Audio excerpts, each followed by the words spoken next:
Good evening, everybody. Thank you for joining us. We have a special guest tonight, Michael Rutkowski. We can call him Mike. Hi, Mike. Thanks for joining us. Mike is an attorney. He's an estate planning attorney. He does other things too, but you guys have heard me talk about the law firm that I work with most, and that's Mike's. So we have his pen here. It was featured on my post this morning, and somebody noticed it from Rutkowski. They're like, hey, nice pen. I was like, yeah, strategically placed. Rutkowski Law Firm.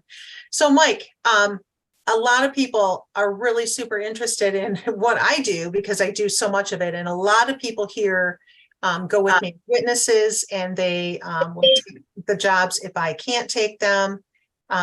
And so other people are here because they want to learn, like, what is estate planning? What do they need to know to close an estate planning package? Sure. Yeah, great. Happy to get into all that, and just want to start by saying thank you to all of you. It's been an interesting change in our business model since COVID. The whole work from home and really the customer service that we provide to families and allow them to do estate planning from home and have notaries and witnesses show up at their house. I mean, they just rave to us about it. I don't know what they say to you guys about it, but when we tell them you don't have to come into the office, they're just like, their jaw drops and they're like, this is absolutely incredible. So thank you again for everyone who helps out. Really, you guys offer such a great service for all types of notarization before we jumped on this call, Leslie was telling me about some of the, one-offs or kind of the odd things that you end up getting roped into as a notary. And that's just really cool. And I'd probably love to hear those stories all night. But let's kind of jump into in estate planning, there's wills, there's trusts, there's power of attorney documents, all are dictated by statute as far as what is required per document. You've probably seen the healthcare power of attorney requires 2 witnesses. A will is 2 witnesses. A trust is just a notary. That's all dictated by statute. So we just, follow the laws of the state of Michigan. I don't know if anyone on this call does signings for any other state, if you guys are licensed in other states or however that works, but every state has their own. So you might see a will in Michigan require one thing, and then a will in Ohio requires something different. But really, again, it's not your job to determine what's supposed to be there, right? That's like the attorney went to law school and studied all this. So let's hope they're getting it right. But that being said, the role of the witness and the notary, it's really you're witnessing and notarizing signatures, not documents, right? And by that, I mean, you're there to make sure it's the person in front of you that's signing the document. That way, if one day down the road, someone's contesting something in court, we're in court and someone's saying, my mom didn't sign a will. Well, there's someone, one of you or another witness or notary, that said, yes, that person, I saw pen go to paper for that person. And that's all that really matters. It does not matter what the document said, whether all the right terms were in there, all that. And it's such an important role to say, yes, this person was in front of me. I saw them sign the document, and I performed my act of witness or notary or whatever it was. Leslie, anything more you want on that piece of it, or anyone else have questions on that? Yeah. So let's talk about the role of the notary acting as the witness, because I know this is something that when I first met you guys, you had to rewrite your notarial block because you had the witnesses listed in the notarial block. And Michigan law says that we cannot notarize our own signature. We can act as a witness and a notary on the same document as long as we're not notarizing our own signature.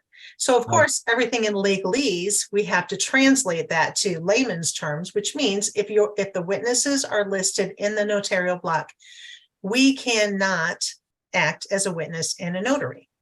Okay, you can't do both. Stay in your lane. Yep. Mike, I have an actual question for you that I did not prepare you for, and you may or may not know the answer for this. Do it. No, because the Office of the Great Seal doesn't know the answer to this. Nobody knows the answer. So there is a different attorney that I occasionally do work for, And he continually puts the witnesses' names in the notarial block and then tells me that I can act as a witness. And I say, no, can't do both. If you're going to put them in there, I can't.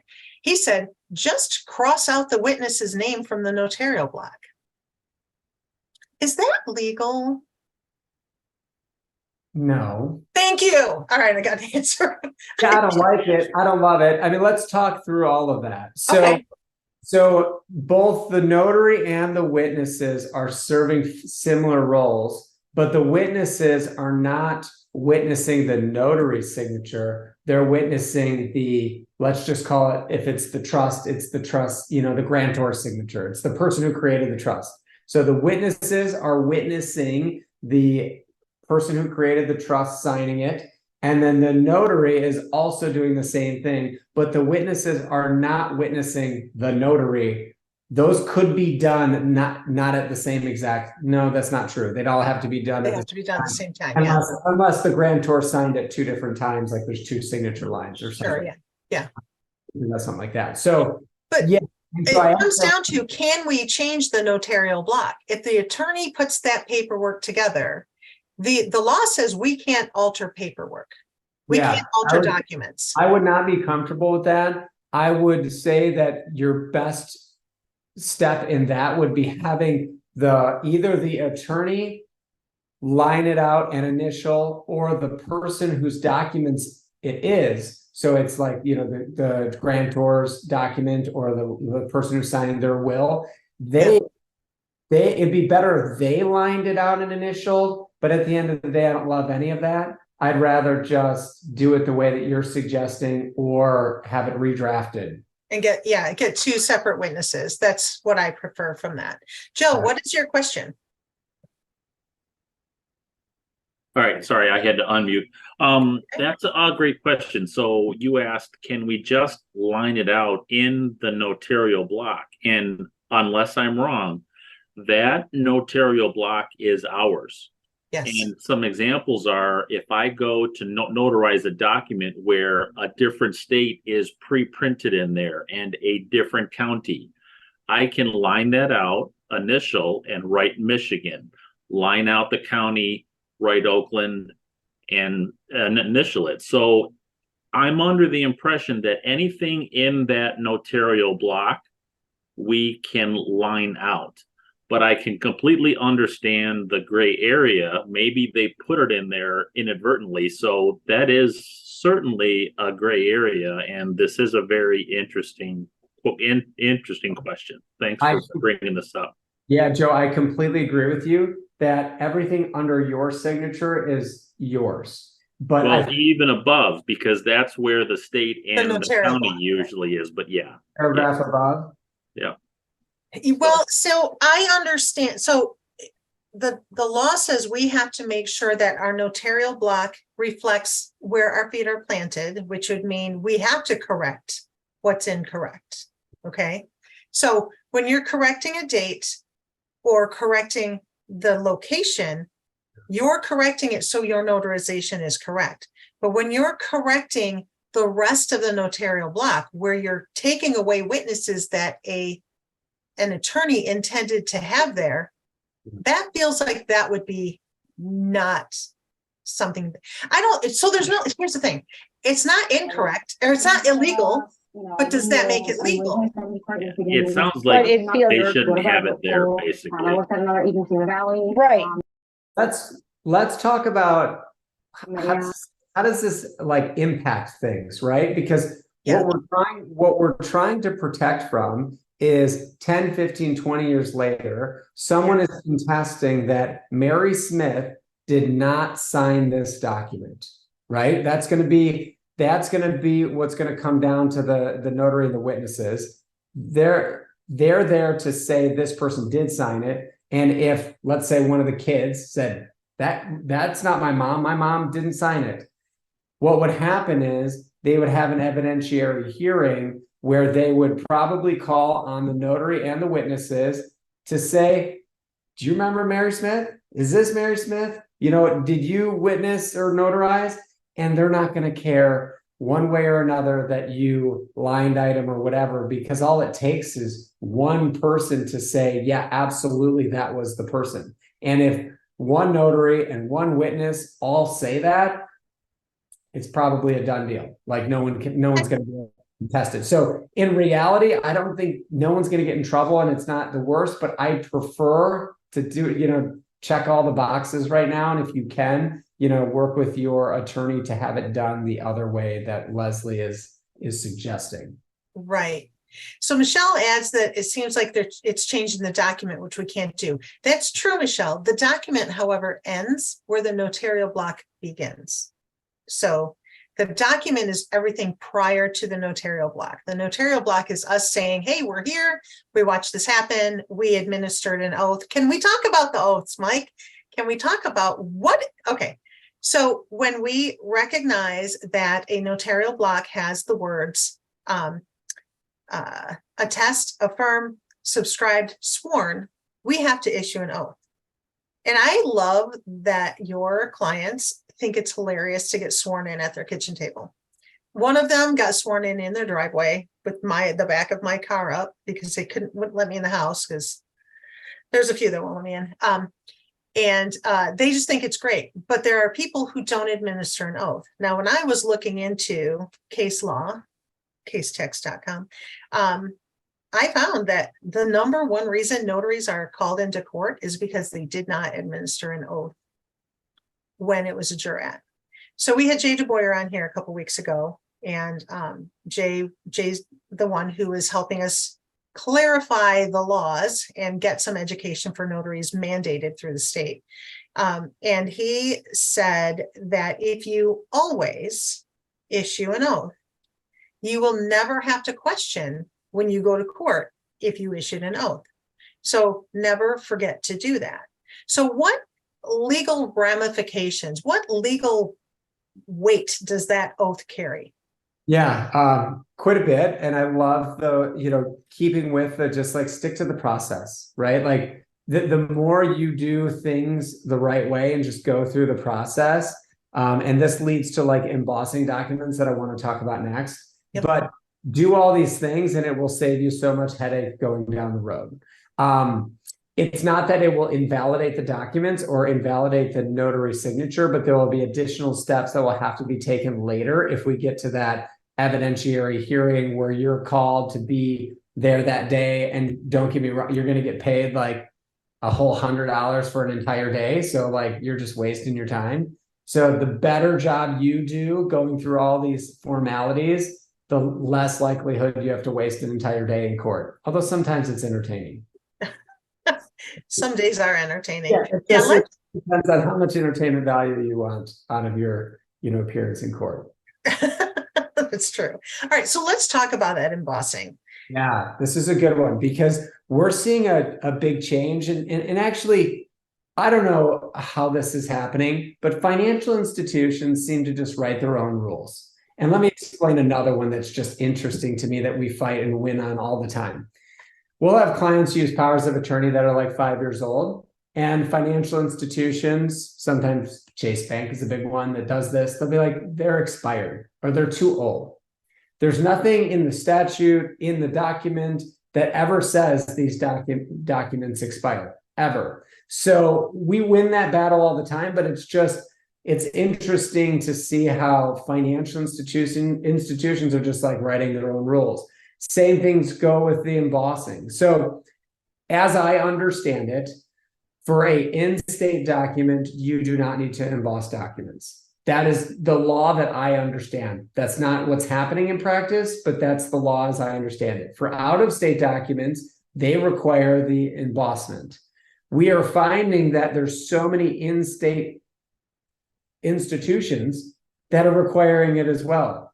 So now we've just made a common practice just to avoid those complications for our clients to just might as well just emboss everything, because these financial institutions, what I'm seeing happening is they're having less support from like used to be where like a Chase and all those had legal departments that would guide them as to what the rules are.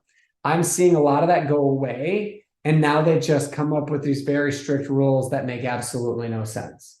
So really I ask that you do it, and I think you guys should do it for all of your clients because it only takes like 2 seconds. And it kind of goes back to Leslie's, like, I remember when I was doing in-person review and signings, and I would notarize the documents for the families. And they just thought it was so cool when I bring out the embosser and I'm like, putting the stamp, and they're like, oh my gosh, now it's official. I'm like, no, it was official when you signed it like a couple minutes ago. But if that's what you think, fine. Yeah. But, I think they like to see how serious it is. So the whole like oath and the embosser, it really shows how important your role really is. And I love that. And again, just making sure you stick to the process can make things so much smoother for everyone. Absolutely.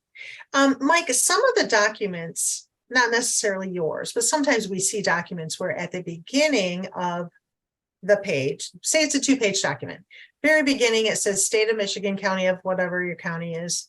And it says, affiant or whomever, subscribed and sworn, blah, blah, blah, blah, blah, blah, blah, blah, blah. They get to the page where the notary signs. So they're signing the next page and the notary signs, but the notary block is an acknowledgement, not a jurat, even though at the beginning of the first page, it had subscribed, sworn, affirmed, attested. Is that supposed to be, are we supposed to give an oath or no? Because that's kind of confusing. Are you saying it like flows over the page? No, like they have the whole document, but at the beginning of the document, it says state of Michigan, county of whatever. And then it says, whoever it is, the affiant says blah, blah, blah. And it's like a whole bunch of verbiage. The whole document is there. Then they sign the next page and and then the notarial block is just an acknowledgement. Even though the beginning of the whole thing was a jurat, now we're just having acknowledgement. For the estate planning document? I feel like I've seen it lately, so it might be. I mean, I don't really read everyone kind of has and tweaks their own forms. Okay. So I think to err on the safer side, just do it. Yeah. I don't know. Is there other documents that you don't do it for? Like, I know that I've had neighbors in my sub be like, hey, can you notarize a document for me? And I'm like the subdivision notary. Yeah. So I'll do documents sometimes that don't have a space for like all the cool stuff that should be there. Do you guys typically have an oath done on those? No. So if it says acknowledged before me, that we don't need to give an oath. We don't need to issue an oath on that. Yeah. You guys stick to it on the legal documents? Say that again. I would stick to it on the legal documents. Yeah, for sure. Yeah. So only the jurat, there's jurat verbiage, subscribed, sworn, affirmed, attested. That is where you have to issue an oath. And so there's a couple different kinds of notarizations. There's the acknowledgement where the notary is saying, I watched you sign this. Okay. You're acknowledging that's your signature. And the other one is saying, you swear that these contents are true. So most of your documents are acknowledgements. Sure. But that affidavit, the points 1 through 8, that is a jurat. So when that's included, I have to swear them in. Okay, I totally understand the difference now. Yeah. Yes, I would say it's only required when you're swearing that the statements in the document are true, not that you need to go through and line by line them, right? Like they've already reviewed them and they're swearing that they're exactly. True. So it's only required in those type of documents. Yeah. So typically I'll say like when I'm working for you, I will say, I need each of you to read points 1 through 8, then stop. And they read, and I'll say, are all of those points true? And inevitably somebody wants to know what insolvent means. And I say broke, and they say, okay. And we carry on. And I say, okay, I need to swear you in. If all of the statements are true, your answer is going to be yes, because otherwise I get them trying to recite back to me, which is dumb. Then I raise my hand, they raise the wrong hand, they raise the right hand. I swear them in, they say yes, we're good to go. Are you making a note about insolvent to change that? No. I'm making a note to make sure to go over that in the review Oh, I know what broke me. It's so much easier. I swear it's usually those super, super smart people, but it's the same ones that English is not their first language. So that's the only time it really comes up. Most people know what it means. Just saying. We have a couple of things in the chat here. Joe's showing off his embosser. Nice and compact. I have the same one. Mine's pink though, Joe. So Debbie wants to know, are you suggesting that we emboss every single document along with affixing our stamp? So let me tell you this, Debbie, you can never use your embosser unless you have also used your stamp. Your embosser cannot stand alone. It is illegal.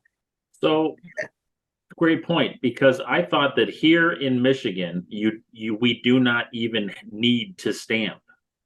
So You we can just don't sign. need, So one second, if that's the case, why can we not emboss but not stamp? because that's what the law says.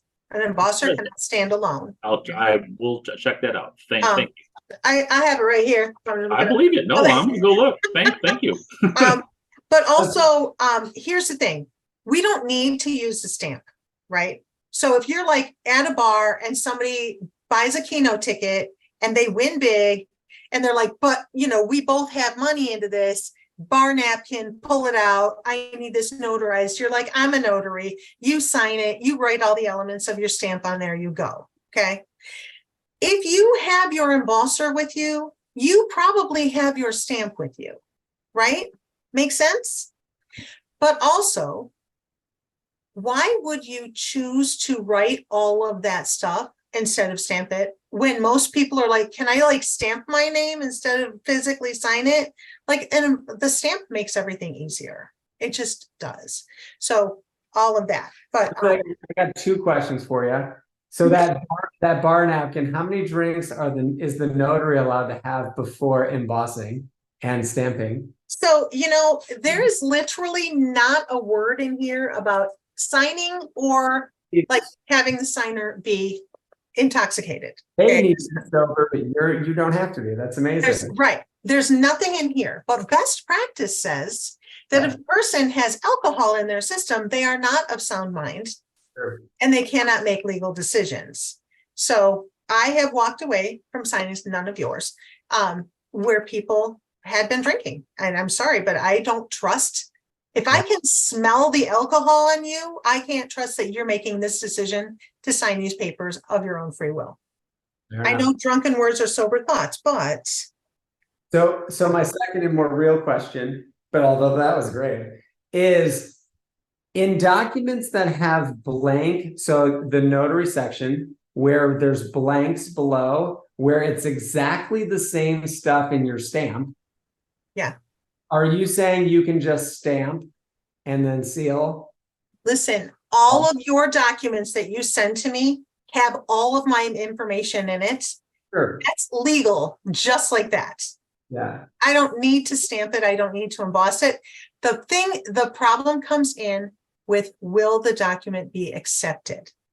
Yeah. So just like the handwritten stamp, handwritten information that's on your stamp, the document does not have to be accepted just because it's legal in Michigan. So like, let's go back to the beginning of our conversation when Mike was saying that we emboss things now because banks and institutions are making their own rules. The law says, I'm not a lawyer, but I do know some things. The law says that a power of attorney for Michigan people that's signed and notarized in Michigan can be used in any other state as if it was notarized in that state. Okay, it's a contract between states that they're going to accept it. But they've decided, and it was probably, I want to say 8 months ago, that an institution in Florida decided they're not going to take those financial powers of attorney anymore. So it's been a long time that we've been embossing the powers of attorney. Now it's to the point where some attorneys are saying, how many financial powers of attorney do you think you'll need? Like if the kids are in different places, then they're doing a separate, a copy. They're doing notarizing 3 copies and embossing 3 copies so that each of the kids who are acting as agents have an original. because they're not going to be accepted. So, I mean, I've gone to, not for you, but for other attorneys, and signed 4 powers of attorney, 4 healthcare power of attorney, 4 financial powers of attorney, because they want all the kids to have a copy of it. So it doesn't have to be that way, but it has to be received. Okay. Oh my gosh, Dita, as we are to the embosser, I read somewhere someone wanted to put the embosser over the photo of a person to a power of attorney, and someone was saying it's not allowed to put the embosser over the photo, and someone said you can put half the embosser over the photo. Which one's true? Why would you want to put it over the photo? Jay DeBoyer said he used to emboss over his signature so nobody could copy that. That's so weird. Shall not be, yeah, Mylona 55-287, section 20. You type fast, Joe. A notary public shall not use an embosser alone or use any other method that cannot be reproduced. Exactly. The client asked to be embossed over the picture. My emboss, look, I don't know where that picture is on that paper, but my embosser doesn't go that far onto the page. Like, my throw is 2 inches. That's all the space you get right there. 2 inches. So that's how far it's going. Edge of the page gets crinkled sometimes. I have 2. Don't worry. It's one in my notary bag. I wonder if the picture's removable, that wouldn't be great. If it's like a stapled on, picture. Yeah. Dina, I don't think there's there. Okay. So according to the Office of the Great Seal, if it's not in here, they don't address it, which means it just comes down to, will it be accepted that way? That's what it comes down to. Is it going to be accepted? So these are some good questions, you guys. Let me see if I missed anything here. I kind of wanted to go back to Deborah's question, because Sure. I was asking, should she emboss every time she uses her stamp? If that's the question, I would recommend absolutely, just for, it helps the client that you're helping. Oh, she's not here anymore. Okay. And just as these institutions, it's like the wild, wild west out there. It just, if you're going to do it, do it. Yeah. Yeah. So it used to be, at least even only 2 years ago, you only had to use the embosser if it was leaving the state. And very few papers do that, but not real estate papers. So, but now, like Mike was saying, institutions just aren't accepting documents that aren't embossed. If you go to the UPS office to get something notarized, they're doing both every time. They are doing both the stamp and the embosser every single time. So just know that you can, there's nothing wrong with doing it, doing both.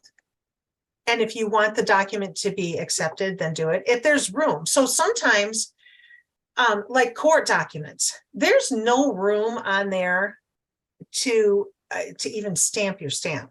And the judge is like, you've got to find a place. I don't care where it is. You've got to find a place. So the law says we can't stamp over the document, but we can stamp over the notarial block. So the parts that we do. So we can stamp over what we wrote, because the law actually says that the illegibility of the notarial block does not deem it invalid. So Joe, if you want to look that one up, have a good time. Debbie, hand up. I know I was waiting for my little Zoom. I know, it didn't go. It didn't do it. Okay, so Mike, there are so many times we get documents to notarize. So we have to notarize a signature on a document. Let me see. But the place where we're supposed to, like the spacing is so tight. I know this is more like a rant. Why are there such little spaces on documents where sometimes people write large, or elderly people don't write straight? They write, like there are people in the legal profession just not aware that we need space, like for our stamp and, just the whole thing.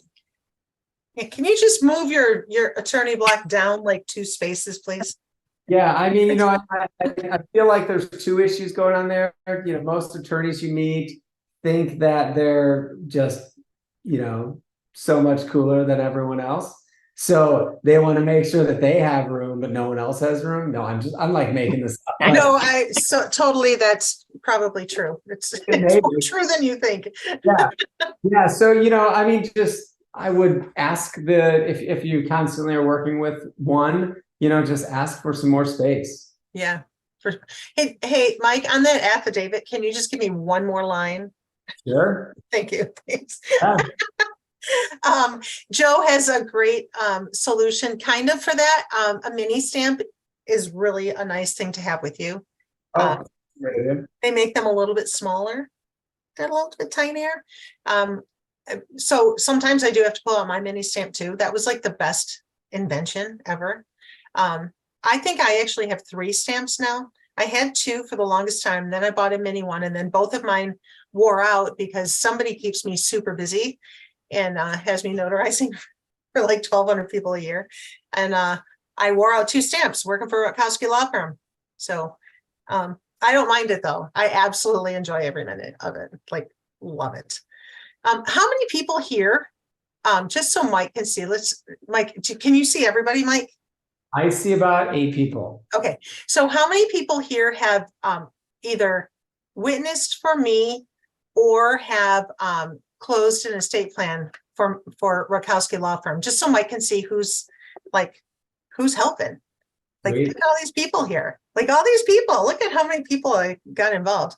Well, here, just know this.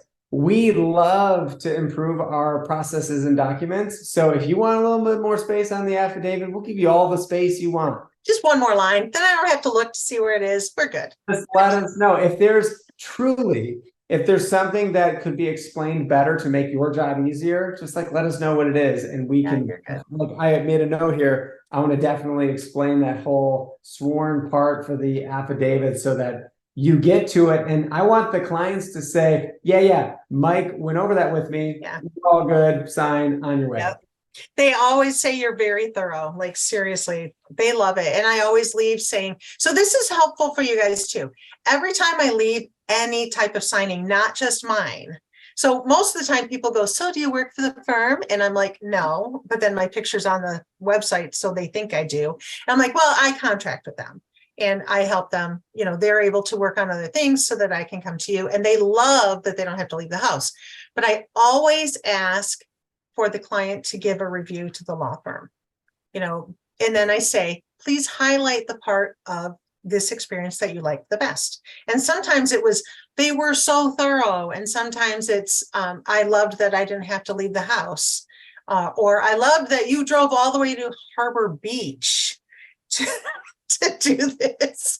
Like, absolutely, wherever we want to go, 92,000 miles on my car now. But no, it's really, I absolutely love working with you guys. Everybody is just really cool. We always get asked, they're like, well, are they going to know where I need to sign? I'm like, they got it. Terry, is she still on here? Yep, I'm still here. Okay. So I remember the first time you went with me, you were like, you had that down to a science. Like, it just, was like, I got it. Yeah. I mean, I got it. We have, yes. So Mike, Terry's ready to roll for you guys too. She lives in Wixom. Sure. And I just actually, I got an assignment for one in Wixom. We should flip it around and let Terry do that one. We'll Sure. talk later and see, because she's ready to go. Like, she told me exactly what needs to happen all the way through. And I'm like, you got And it. when you get to the door, you mind leaving a referral? I mean, not referral, but review. Oh yeah. Right down to it. Yep. Yeah. So we've some of the people here I've used a lot. And because my Amazon drivers seem to have issues with this. What about pets? Because someone asked me that the other day, like, do you want me to put my pets away? I was like, that's a great question. Because Amazon, I have a chocolate Labrador. Okay, it's like, it's gonna lick you to death. right. Knows a Labrador. And we'll always get these phone calls like, you have a vicious dog out in the yard. I'm like, Mhm. All right, like bring them in. Right. No, I usually have a witness with me and my witness takes care of the pets. I totally ignore them. And I take care of the signing and the witnesses. I mean, they have nothing to do.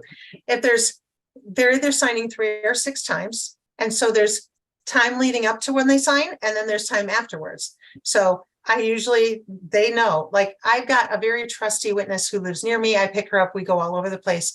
But if we're going too far or she needs a day off, I use somebody usually from here. And she loves animals. So she's all about the animals and she keeps them busy. She knows how the right chit chat for the signers while they're watching me enter all the information in my journal. They're like, okay, everybody's sitting there, but Denise keeps the conversation flowing and takes care of the pets. And we actually tell them, please let the dogs in, because I cannot stand animals being yelled at for being animals in their own home. You're supposed to be protecting your home and you're getting in trouble for that. So let them come and sniff the bag. They'll go lay down. We're good. So that's how I handle the animals. How about you guys? Anybody else had some like bad experiences? We are the guests in their home. You're right, Deb. That's how I feel. That's exactly how I feel. Babies too. I've held babies while people have signed. I'm good. I'll hold a baby. You guys sign there. We'll trade the baby around. We're good with it. Dita, did you have a I had a question. Yeah, yes. Since we are to the estate planning, I would like to hear the steps that are needed for this process. And I had a friend of mine asking me about that. Actually, she was thinking to prepare a will, but I said estate planning and trust is better than that. So, but I am not aware of the steps and what she will do, and at what stage are we notaries involved? Yeah, that's a great question. So, every attorney probably does it a little bit different. Our process is you essentially have an initial consultation with someone from our team to just see what are the goals you're looking to accomplish. Is it avoid probate? Is it protect assets? Is it just powers of attorney because someone is close to not being able to make their own decisions? It just depends. Every family is a little bit different. From there, we'll schedule, after we figure all that out and they want to move forward with our firm, we'll schedule what we call a design meeting. That's the meeting where we pick all the people who will be part of your plan. So who might be the trustees, who are we distributing assets to, and we'll just have, an hour or two conversation around all the planning to then be in a position to draft documents. So it's first initial consultation, second, it's a design of the plan. Then we start drafting the documents and schedule the review and signing. And the review and signing is where everyone here helps out. So what we typically do is we'll do a screen share to go through all of their documents. And then an hour after that meeting starts is where notary witnesses will show up to finalize the documents. And then Okay. you got to get it back to the office to process them so that the law firm has an electronic copy, and then we end up mailing the documents or getting the documents back somehow to the clients because they have the originals. That's kind of our process. We do take it one step further and actually fund everyone's assets into their trust. So meaning a lot of lawyers will just stop at getting documents in place and saying, here, client, it's now your turn to go to all your banks and institutions and get all your accounts retitled into the trust. We have funding coordinators at the office that take care of that for the families that we work with. That's kind of the step that happens after we, all work together to get the documents signed. Mhm. I love that. Great information. Thank you. Yeah, you're welcome. So, Mike, can we talk a little bit about unauthorized practice of law? Sure. Absolutely. let's do that. Oh, okay. So let's start with like if somebody calls me, they're not asking me to notarize anything, and they're saying, hey, where do I find a power of attorney? Is that if I say go online and get it versus, oh, I have one, let me send it. Like what kind of answer can I give? A great question. If you're pointing someone to legal resources, whether it's a law firm, whether it's LegalZoom.com, Trust and Will, or just go download a form from the library, that is not legal, the illegal practice of law or the unauthorized practice of law. Okay. We have to be very careful in our office about this because, essentially our entire team knows so much about the law. And like, let's just say our intake coordinators, they'll get asked questions all the time. Like, why, someone might say, well, why would I want to do a will versus a trust? Well, you're about to give legal advice if you answer that question. Even Right. if you're not acting in the capacity as a notary? Just any human, if any human gives legal advice. Now, what you can do to get around that is you could say something like when they say something like, what does it mean to be, what was it in the affidavit that everyone asks you about? Sworn in, insolvent.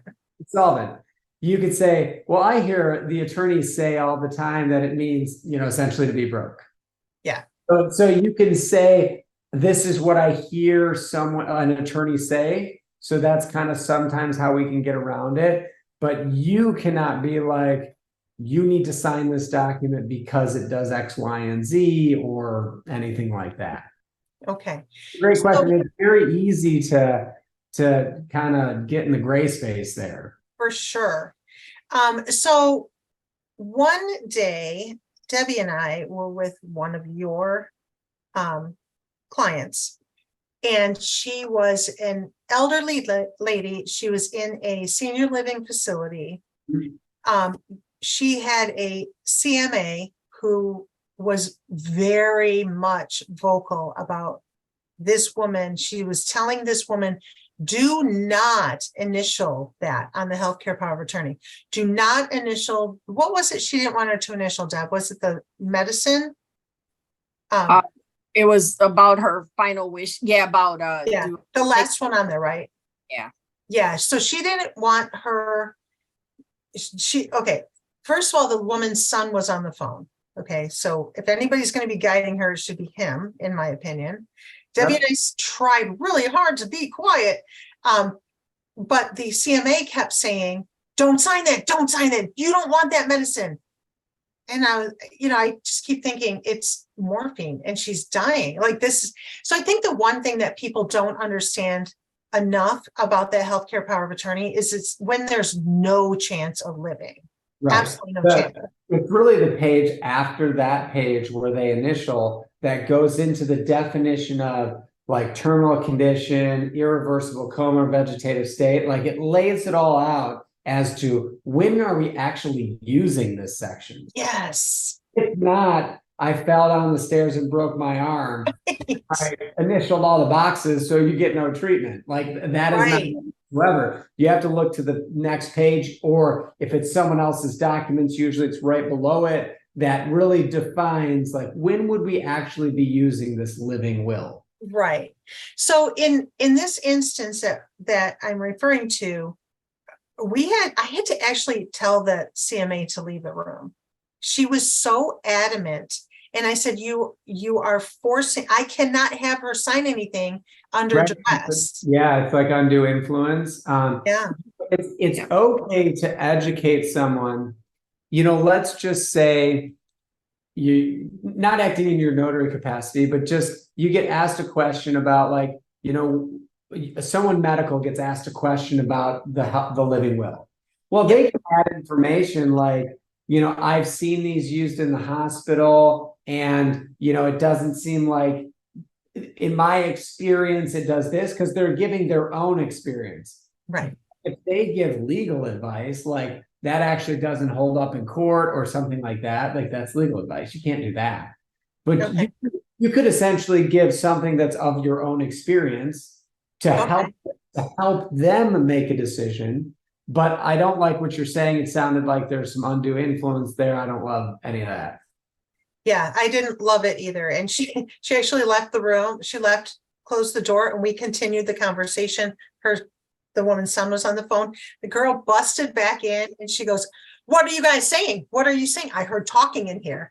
Like we were talking about her. It was definitely talking about you. It was a trip, man. That was a very unique one. We get some doozies out there, Mike. Anyway, so unauthorized practice of law is also is or is not explaining the document. How Um, far can we go to explain what a document is and Really, still be within the law? Yeah, in estate planning, you shouldn't at all. I mean, remember back to the beginning where we talked about, we're notarizing signatures, not documents. Like, make your life easy and just stick to that. So Really? this is your will. I need your signature here. That's it. This is your medical power of attorney. I need your signature here. This is your trust. I need your signature here. This is your certificate of trust. I need your signature here. That's it. Good. Okay, so No judgment on, some people's trusts are like 2 pages. I've seen some really interesting things out there. Whatever, like your job is just to make sure that they're executing the document. They are who they are. They know what document they're signing. That's it. that is true. Well, And Mike, for your firm, I have probably seen over 1,000 trusts just for your firm. I have literally no idea what is said in a trust. None whatsoever. Sometimes the name of them is funny.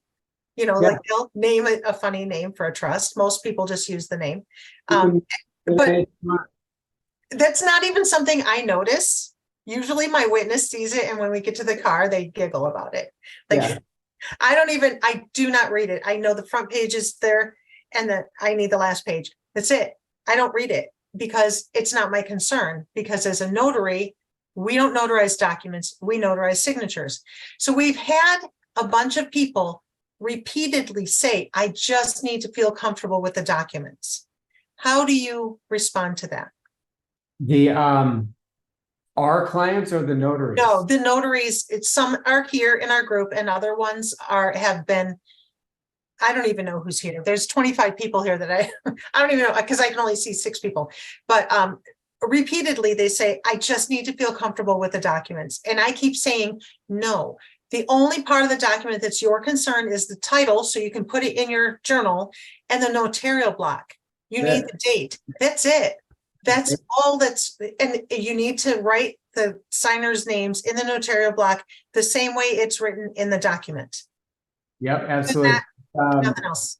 Make your life easy. That's it. Yeah. I mean, I think it's because we're natural fixers. Humans want to help each other. Well, most humans want to help each other. So, we want to make sure that if somebody is struggling, we're helping them finish that, maybe it's finishing a sentence, maybe it's understanding what the word insolvent means. And we're natural fixers. Yeah. Yeah. I mean, in all honesty, what we just said is totally the truth. But I could see, if you wanted me to record a video that goes through the documents, just so you can say because you get bombarded with questions, you can be like, oh, I totally know, Mike, explain that. Just so you know, I mean, I'd be happy to do that, but really, again, make your life easy. You don't need to at all. I asked them to call you. Sure. Just the other day, the girl's like, I don't know any of this. I said, well, call back. I always give them my cell phone number, because I say, hey, when Leslie gets there, if there's an issue whatsoever while you guys are going through the documents, just call me. Yeah. Yep. Awesome. And so what she ended up doing was signing everything, because she knew she could change the contents afterwards. Because I'm only there for 6 years. That I know which one you're talking about. That one was like a unique one-off because it really was. Because her husband was located in a different spot, and we scheduled a follow-up to go through it all together. So that was kind of, she was like, yeah, I'm just going to sign them now because you were on your way. And then we are doing like a big review of everything, like with her husband present. Got it. Yeah. Yeah. So yeah, that was very, most of them they're pretty much, you shuffle the cards, they're there. Go ahead, Terry. Okay. So on the medical document, the healthcare. Sometimes, yes, we've had people ask I can't remember the few things that are on that side, but like the IV, whether they're getting meds or they want to keep a feeding tube in, they kind of aren't sure. So I was just wondering, Mike, when you possibly go over that section, if you could make it clearer to that person who may not understand what the couple things are, the difference. I Yep. do That not would- want tube hydration. Yeah, yeah, I do and not give us a want- couple of them. Yeah, the do not wants, and then I always say, these are do nots, that is do. Make sure you know, Mhm. just so that they can make that decision properly. I kind of like it when they don't want to make the decision. Because, well, I mean, if they're older, I want them to make the decision, but they're younger, they're like, you know, And that's the way I see it go most times. The younger folks will just initial the left side. The, Yeah, the you older can do folks it. are like, it's been a great ride. Only go. Time to go. No, Fun. some people are never gonna die, even if they are on their deathbed, they're never gonna die. I'm never gonna die. Like, Yeah. okay, right. All right, we got about 4 minutes left, you guys. Do you have any other questions you want to ask? Hour. I don't see hands coming up.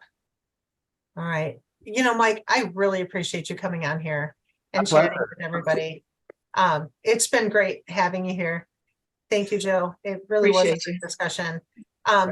So if you ever want to come back and chat with us, if you have some like weird stuff that you come across, we'd love to have you back on, you know, anytime. We schedule like a happy hour where we just share stories of all the. We could. I share stories every week. These guys come on literally and just listen to me babble. I mean, I just have a talk show, I swear.